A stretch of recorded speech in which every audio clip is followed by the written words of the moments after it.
berjumpa lagi hari ini setelah minggu lalu kita sudah berjumpa pada mata kuliah kajian drama. Tapi sebelum itu saya akan berpantun dulu. Jangan lupa bilang cakep. Oke?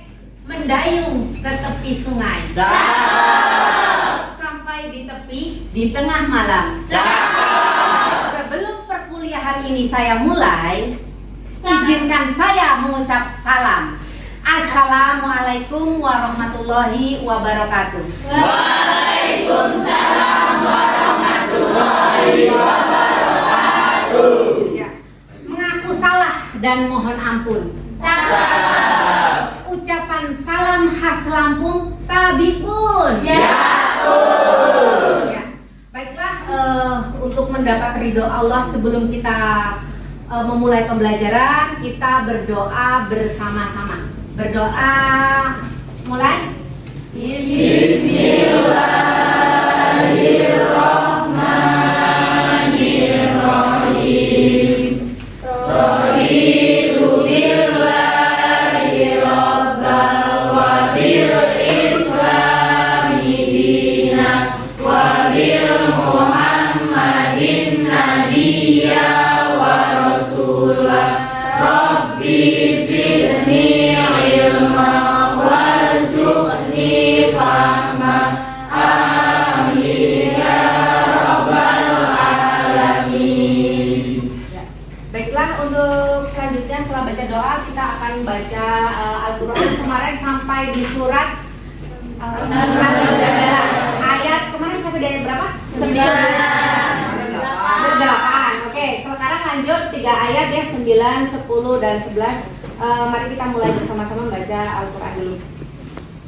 Bismillahirrahmanirrahim.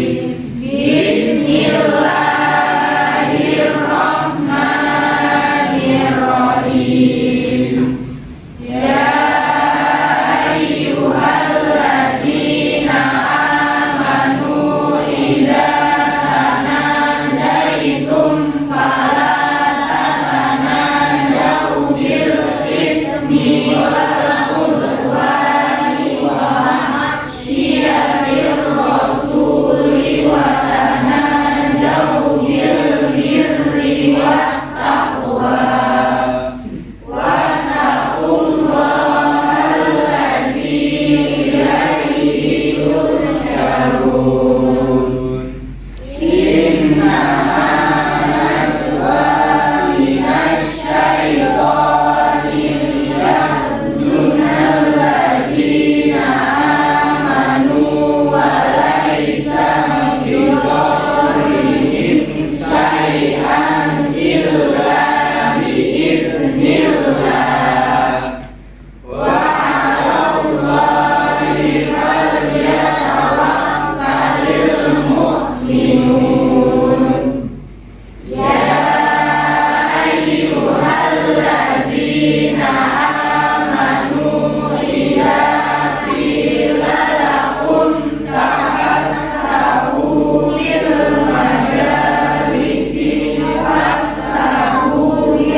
Tidak bermakna kalau kita tidak tahu arti dari ayat yang kita baca. Ibu minta tolong kepada Mbak Devi ya untuk membacakan artinya 3 ayat Al-Mujadalah tadi. Silakan. Artinya, wahai orang-orang yang beriman, apabila kamu mengadakan pembicaraan rahasia, janganlah kamu membicarakan perbuatan dosa, permusuhan dan durhaka kepada Rasul, tetapi bicaralah tentang perbuatan kebajikan dan takwa. Dan bertakwalah kepada Allah yang kepadanya kamu akan dikumpulkan kembali. Sesungguhnya pembicaraan rahasia itu termasuk perbuatan setan agar orang-orang yang beriman itu bersedih hati. Sedangkan pembicaraan itu tidaklah memberikan bencana sedikitpun kepada mereka, kecuali kepada izin Allah, dan kepada Allah hendaklah orang-orang yang beriman bertakwalah. Wahai orang-orang yang beriman, apabila dikatakan kepadamu, berilah kelapangan di dalam majelis-majelis, maka lapangkanlah. Niscaya Allah akan memberikan kelapangan untukmu. Dan apabila dikatakanlah, berdirilah kamu, maka berdirilah. Niscaya Allah akan mengangkat derajat orang-orang yang beriman di antaramu dan orang-orang yang diberi ilmu ke beberapa derajat. Dan Allah Maha mengetahui terhadap apa yang kamu kerjakan. Pas sekali ya, Al-Mujadalah ini ayat 11 itu tentang menuntut ilmu. Yang ke-11 ada yang tahu hikmah dari arti surat Al-Mujadalah ayat 11? Ada yang tahu? Oh iya, Davi, silakan Davi, apa maknanya? Makna dari surat Al-Mujadalah ayat 11 adalah surat yang menunjukkan betapa tinggi derajat dan kedudukan orang-orang yang memiliki ilmu pengetahuan. Sebab orang-orang yang tingkat derajatnya di sisi Allah Subhanahu wa taala adalah orang yang beriman, bertakwa, dan beramal saleh serta berilmu. Ya, tepat sekali. Jadi jangan pernah lelah dengan proses menuju sukses ya. Jangan pernah lelah dengan proses menuju sukses. Baiklah, untuk selanjutnya saya akan cek kehadiran hari ini. Irli Aditya Putri, Ayu Septiana, hadir Bu. Hadir. Luvia, hadir. Hadir. Deka Liona, hadir. Hadir. Zevanya Alia, hadir. Hadir. Resti Juliana, hadir Bu. Aldi Wahyu, Devi Nur Latifah, hadir Bu. Jeffrey Kurniawan, Hadir Bu. Hafid Rizky, Hadir Bu. Putri Yurif, hadir Bu. Rizka Sari, hadir. Tika Nailur, hadir Bu. Yunita Helma, hadir Bu. Sariana, hadir Bu. Desi Ratnasari, hadir. Hadir? Hadir. Hadir. Humaira Laila, hadir Bu. Uwaisi, hadir Bu. Hadir. Randy Al Iqbal, hadir Bu. Ulfa Dea, hadir Bu.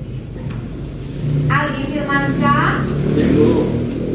Tri Pratiwi, hadir Bu. Resa Savitri, hadir. Davi Al-Muzaki, Neneng Novitasari, hadir. Kaila Bagus, Hadir. Deo Wafik Al-Karina, Safira Izzat, hadir Bu. Bestiani Nur, Nisratur Robi, hadir Bu. Hadir. Nur Sinta, Yayu Mega, Suga Adis, Haziza Linka, Hanan Rafidat, Kalita Aulia Putri, Indah Anissa Ida, Rosalia Indah, Windy Kristiani, Nurjana. Alhamdulillah hari ini kita bisa hadir semua dalam keadaan sehat walafiat. Ya, setelah saya cek kehadiran, selanjutnya persepsi ya. Apakah saudara masih ingat materi minggu lalu? Masih. Tentang apa saja?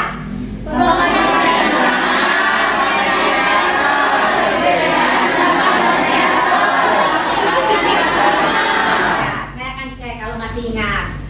Pengertian drama itu apa? Devi, Ya, Ibu. Devi, silakan Devi. Drama adalah sebuah karya sastra yang ditulis dalam bentuk dialog dan memiliki maksud untuk menampilkan sebuah pertunjukan yang diperankan oleh aktor. Ya, diperankan oleh aktor. Ya. Selanjutnya pengertian teater. Saya Bu. Ya, Lutfia, silakan. Teater adalah seni pertunjukan naskah drama yang dipentaskan di atas panggung. Seni teater menampilkan perilaku manusia dengan gerak, tari, nyanyian, dialog, dan akting. Ya, jadi teater itu sudah kompleks ya, sudah diperankan di atas panggung, baik itu dengan gerakan, tarian, nyanyian gitu. Untuk selanjutnya perbedaan drama dan teater. Saya Bu Aziza. Iya, silakan Aziza. Perbedaan drama dan teater yang pertama itu drama. Drama adalah lakan yang belum dipentaskan, Ya, skrip atau naskah yang belum diproduksikan, ya. teks yang belum dipanggungkan, dan hasil kreasi pengarang yang harus ditafsirkan, dan yang terakhir teori yang harus dipraktekkan atau dipentaskan. Sedangkan teater adalah naskah yang telah dipanggungkan atau dipentaskan oleh kerabat kerja teater untuk dinikmati dan dipahami oleh penonton atau publik. Ya, jadi ada perbedaan antara drama dan teater, gitu ya. Keduanya itu tidak sama, gitu. Untuk selanjutnya hakikat drama. Ya, Waisi. Yang dimaksud dengan hakikat adalah sesuatu yang esensial yang harus ada dan hakiki. Sedangkan hakikat drama adalah tikayan atau sebuah konflik. Ya. Jadi dalam sebuah drama itu harus ada tikayan. Itu hakikatnya ya. Hakikat itu sesuatu yang harus ada, ini harus. Nah, sesuatu yang harus ada dalam drama itu adalah tikayan atau konflik. Harus ada konfliknya. Saudara saja menjalani hidup punya konflik? Sebagai mahasiswa punya konflik? Jadi kalau ada drama yang tidak ada konfliknya, itu tidak membosankan gitu. Tidak ada yang membuat penonton itu merasa gregetan gitu ya. Ya baiklah, itu materi kita minggu lalu. Untuk selanjutnya kita akan bahas materi hari ini mengenai unsur intrinsik dalam sebuah drama. Untuk kata-kata unsur intrinsik asing atau tidak? Tidak. Kita akan melanjutkan materi hari ini, yaitu mengenai unsur intrinsik dalam sebuah drama. Jadi tujuan kita mempelajari unsur intrinsik dalam sebuah drama supaya mahasiswa tahu tujuannya adalah bahwa sebuah naskah itu ada unsur intrinsiknya, dan unsur-unsur intrinsik itulah unsur yang membentuk atau membangun sebuah drama. Gitu ya. Jadi yang dimaksud unsur intrinsik itu apa? Ada yang tahu? Saya Bu, bagus. Iya, silakan Bagus. Unsur intrinsik drama adalah elemen-elemen di dalam sebuah pementasan drama yang meliputi tema, alur, tokoh, latar, amanat, dan dialog. Oke, sip, mantap, bagus. Ya, jadi unsur intrinsik drama itu pada dasarnya adalah unsur yang membangun dari dalam, ya. Karena selain unsur intrinsik kan ada unsur ekstrinsi, itu akan kita bahas minggu depan. Baiklah, saudara pernah nonton film? Pernah. Ini ada film apa? Ya. Laskar Pelangi dan KKN di Desa Penari. Sudah nonton? Sudah. Dua-duanya? Sudah. Belum. Oh, ada yang belum. Ada yang sudah, ada yang belum. Ya. Apakah corak kedua film ini sama? Tidak. Apakah mirip? Tidak. Apakah berbeda? Beda. Mengapa bisa begitu?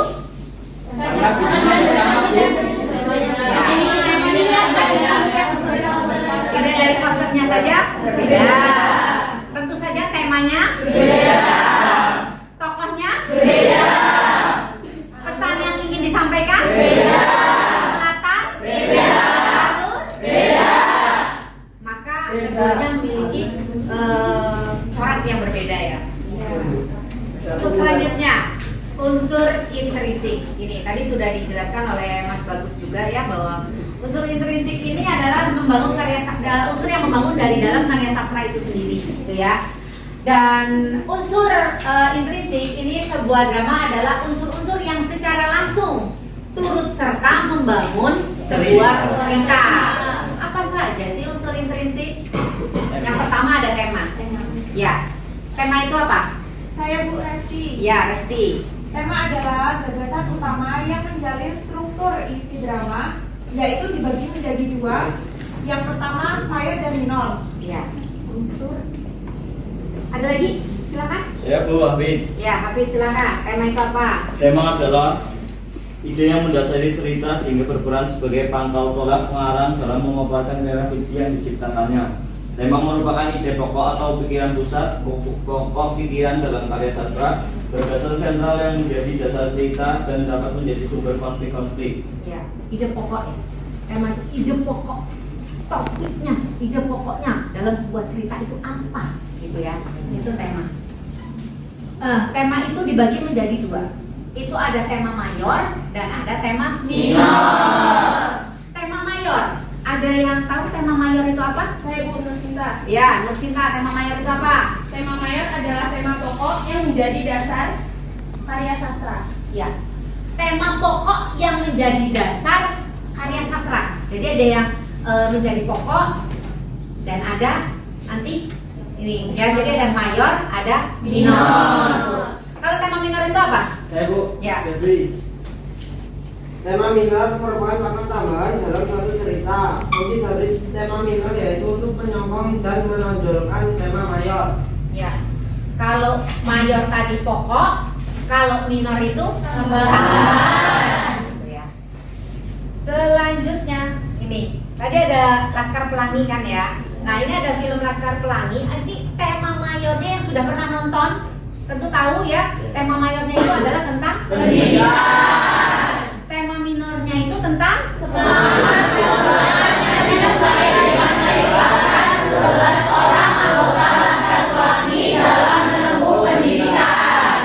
tema mayor itu adalah tema pokok tadi. Ini contohnya adalah film Laskar Pelangi adalah pendidikan. Sedangkan tema minor itu adalah tema tambahan. Di Laskar Pelangi itu adalah semangat perjuangan ya yang dilakukan oleh 11 orang gitu ya dalam menempuh pendidikan. Ya, selanjutnya setelah tadi yang pertama adalah tema, itu adalah unsur intrinsik dalam sebuah drama. Yang kedua adalah tokoh. Ada yang tahu tokoh itu apa? Bu Putri. Ya, Putri. Silakan Putri. Tokoh adalah pelaku yang mengemban peristiwa dalam cerita fiksi sehingga peristiwa itu mampu menjalin cerita. Tokoh juga bisa diartikan sebagai pelaku dalam karya sastra. Ya, tokoh pelaku dalam sebuah karya sastra. Ada yang lain? Ya, silakan. Singkatnya, tokoh itu adalah individu yang memiliki peran penting dalam sebuah cerita, peristiwa atau bahkan kehidupan masyarakat. Ya, yang mengemban peran penting dalam sebuah cerita.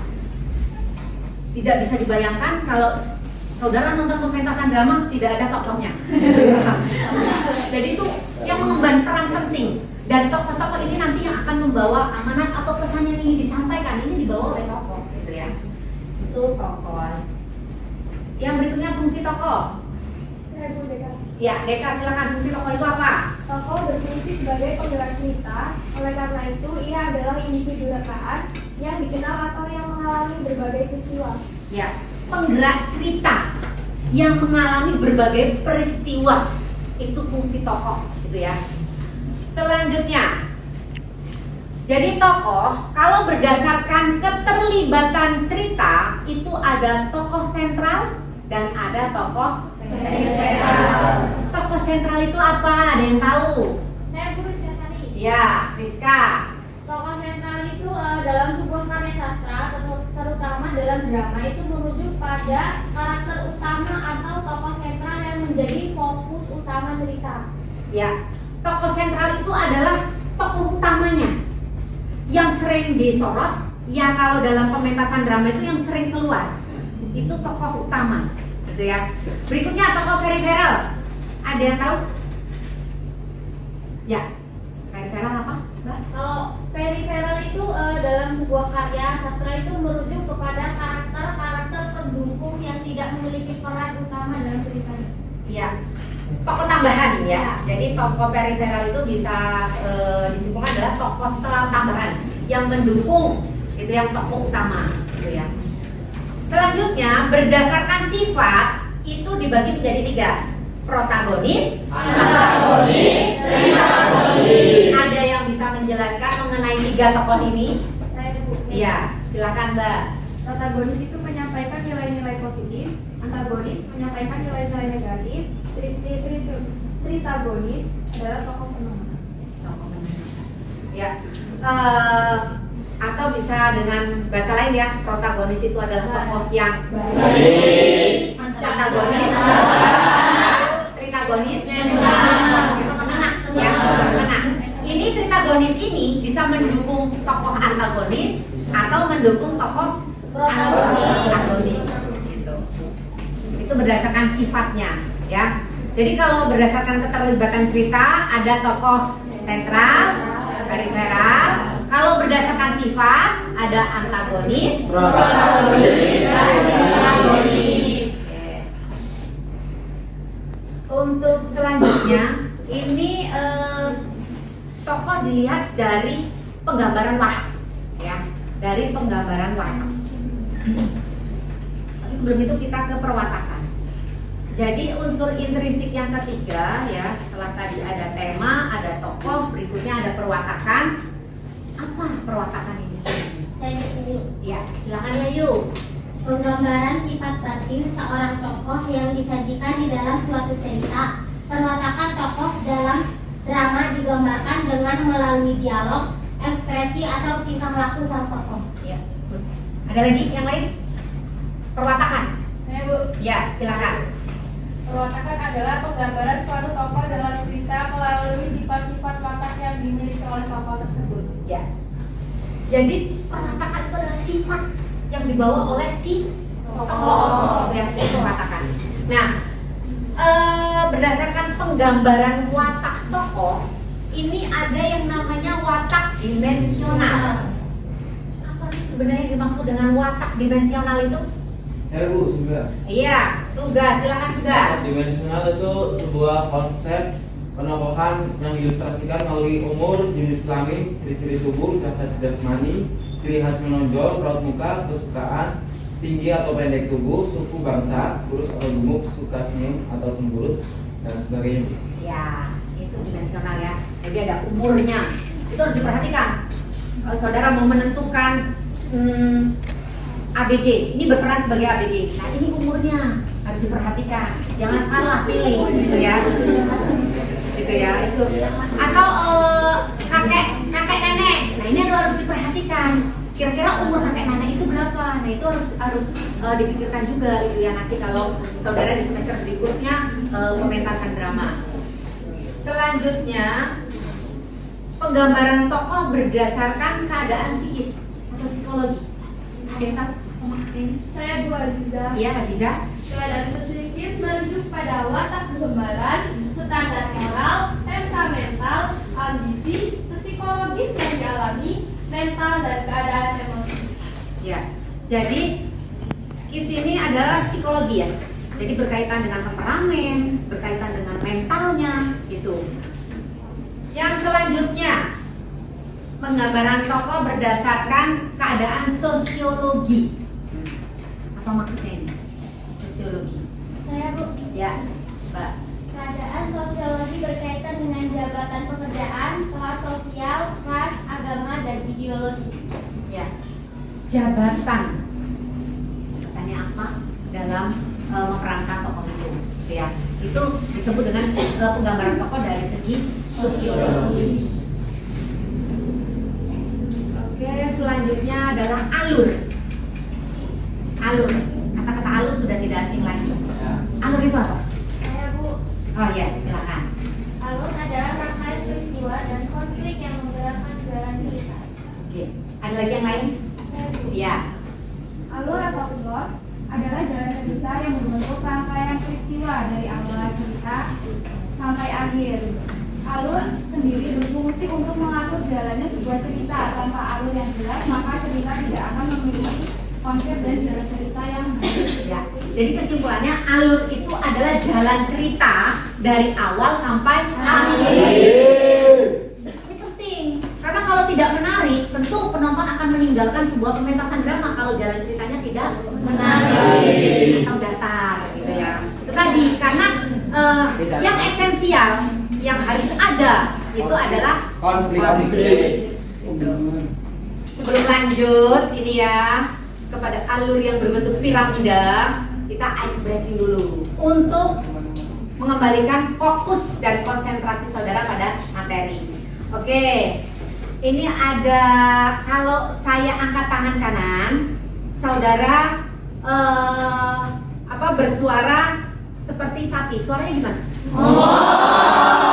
Kalau saya angkat tangan kiri, saudara bersuara seperti kambing. Kalau saya kanan ke depan, suaranya suara ayam.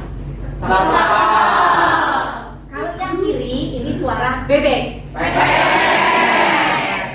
Ini apa tadi? Ya, kambing.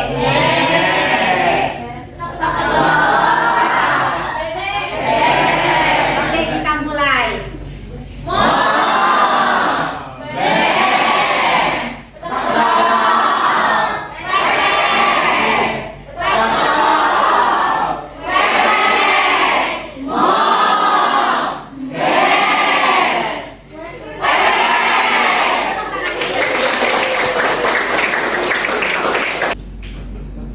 Alur ini bentuknya seperti piramida. Ya, piramida. Yang pertama itu adalah tahap awal. Setelah itu ada pemunculan konflik, ada komplikasi, ada klimaks, resolusi, dan penutup. Ya. Yang dimaksud tahap awal ini seperti apa sih dalam sebuah alur drama? Ya, Devi. Tahap awal pada tahap ini merupakan tahap pengenalan tokoh-tokoh serta perwatakan, latar dan hal-hal umum lainnya. Ya. Jadi di tahap awal ini tokoh dikenalkan. Ya. Ya. Dan di sini kita sudah mulai tahu tokoh-tokoh siapa saja yang berperan dalam sebuah pementasan drama itu, gitu ya. Yang kedua, ada pemunculan konflik. Ini maksudnya apa? Ya, Lutfia. Pada tahap pemunculan konflik akan dikenalkan pengenalan konflik. Dengan kata lain, konflik suatu drama mulai ditampilkan.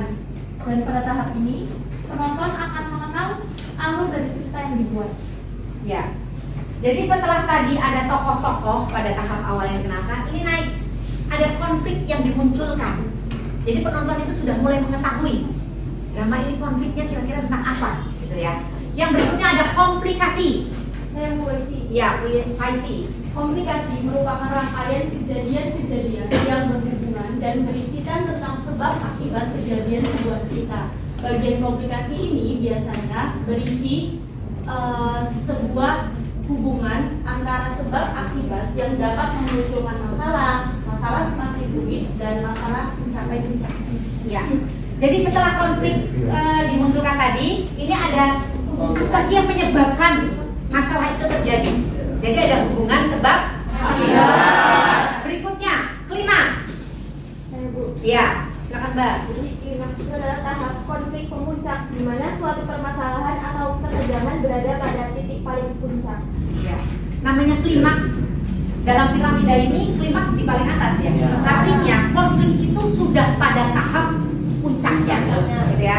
Yang berikutnya resolusi. Ada yang tahu? Ya, silakan Mbak. Resolusi merupakan tahap yang menunjukkan jalan keluar dari setiap konflik yang ada. Ya, setelah konflik itu mengalami klimaks, maka ada jalan keluar dari permasalahan atau dari konflik tersebut. Yang terakhir itu ada penutup. Saya Bu, Ya, bagian akhir cerita, semua konflik telah terpecahkan dan merupakan akhir dari cerita. ya. Di tahap penutup ini semua konflik itu ada, sudah ditemukan jalan keluarnya, gitu ya. Sudah terpecahkan, gitu ya. Oke, hai. Halo. Hai. Masih konsentrasi? Tadi malam belajar semua? Mantap. Tepuk tangan untuk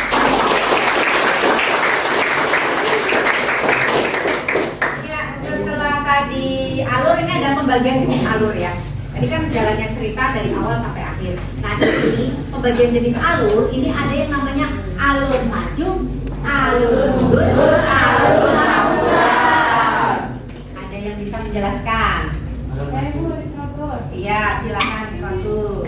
Yang pertama yaitu ada alur maju, yaitu jenis cerita yang dimulai dari awal ke tengah, lalu akhirnya pada akhir cerita. Ya. Yang kedua ada alur mundur, yaitu jenis cerita yang menceritakan tentang masa kini, tetapi masih ada bayangan di masa lalu. Ya. Yang ketiga yaitu alur campuran, yaitu perpaduan dari alur cerita masa kini, masa lampau, dan masa yang akan datang. Oke. Good, tepat sekali. Jadi alur maju namanya maju, ya. Jadi diceritakannya itu Dari awal sampai akhir.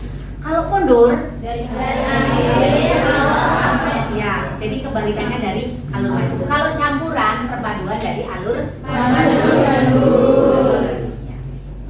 Oke, selanjutnya, masya Allah ya, semester ini keren-keren.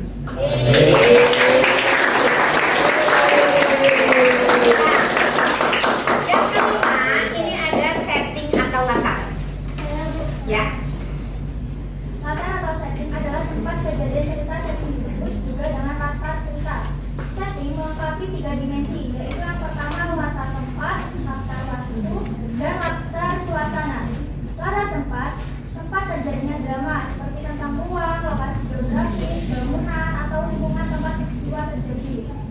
Selanjutnya latar waktu. Latar waktu merujuk pada periode waktu atau era di mana cerita berlangsung. Contohnya tentang tahun, musim, waktu hari, atau konteks sejarah di mana peristiwa itu sedang terjadi. Dan yang terakhir adalah latar suasana. Latar suasana adalah kondisi ketika tokoh pada cerita melakukan sesuatu hal, misalnya senang, sedih, bahagia, ataupun takut, lelah. Ya, tepat sekali. Jadi setting atau latar itu tempat berlangsungnya sebuah cerita. Dibagi menjadi 3, latar latar tempat itu seperti di mana, di pasar, di sekolah, di kampus, gitu ya, itu tempatnya. Terus latar waktu itu pagi, siang, malam, gitu ya. Atau terjadi pada tahun berapa, gitu ya. Itu latar waktu, hari apa, itu bulan apa, itu latar waktu. Yang selanjutnya latar suasana. Bahagia, seperti saudara ya. Itu kan sering mengalami latar suasana juga kan. Ya. Misalnya banyak tugas, jadi suasananya ya.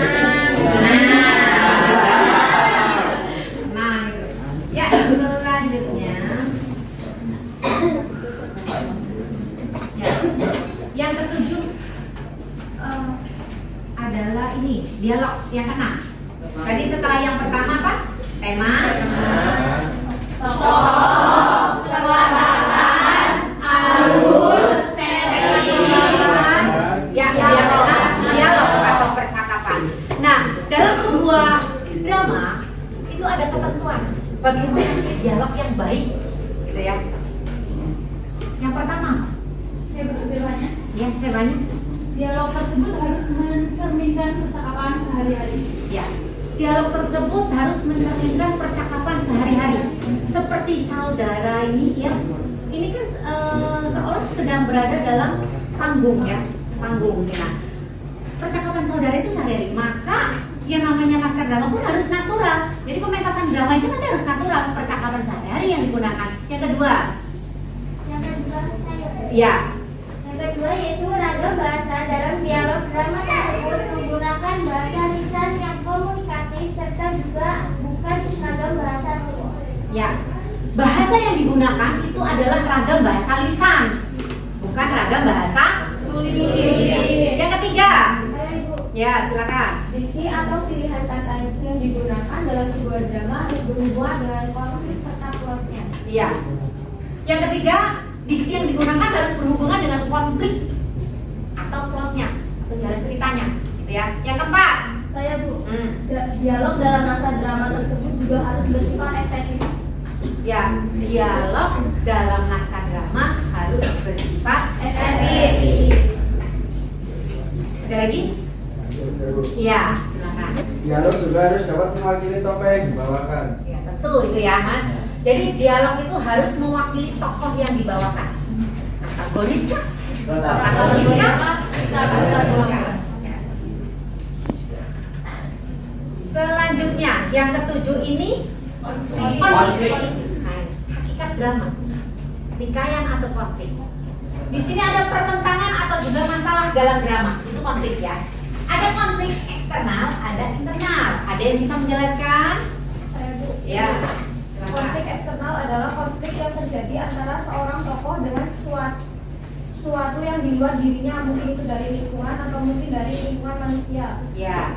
Eksternal itu dari luar. Jadi yang menyebabkan itu adalah pihak luar. Jadi kalau saudara itu punya teman saudara toksik, nah itu menimbulkan konflik. Itu dari luar. Yang berikutnya adalah internal. Saya Bu. Ya. Konflik internal adalah konflik kejiwaan, masalah muncul akibat adanya pertentangan antara manusia dengan dirinya sendiri. Ya. Ini konflik yang ditimbulkan daripada diri manusia sendiri. Sering disebut dengan konflik batin, ya.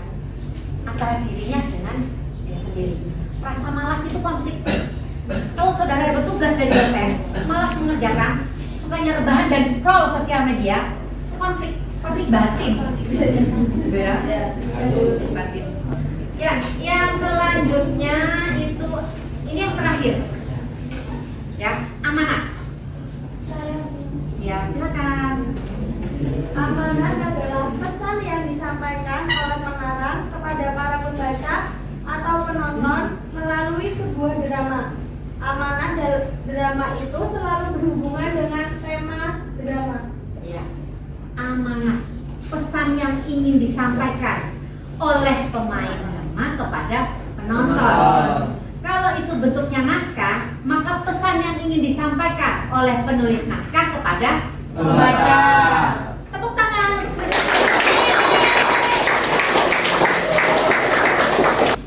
Itu tadi materi mengenai unsur intrinsik dalam sebuah drama. Apa saja tadi?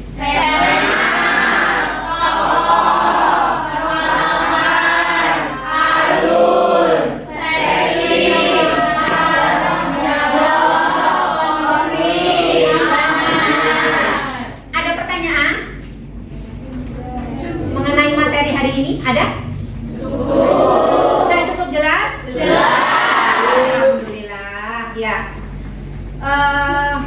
Pergi berlayar ke kota Mekah dengan mengajak para saudara. Semoga pembelajaran ini membawa berkah, membangkitkan belajar untuk kita semua.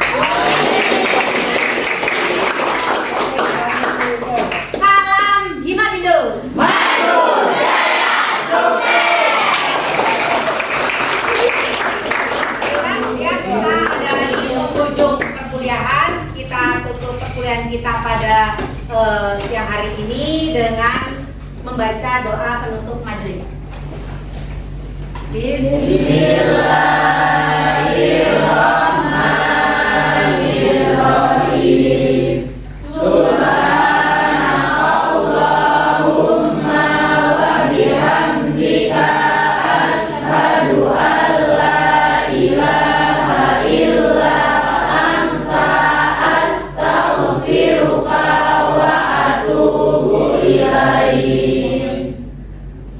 Alhamdulillah, semoga apa yang kita lakukan hari ini bernilai ibadah.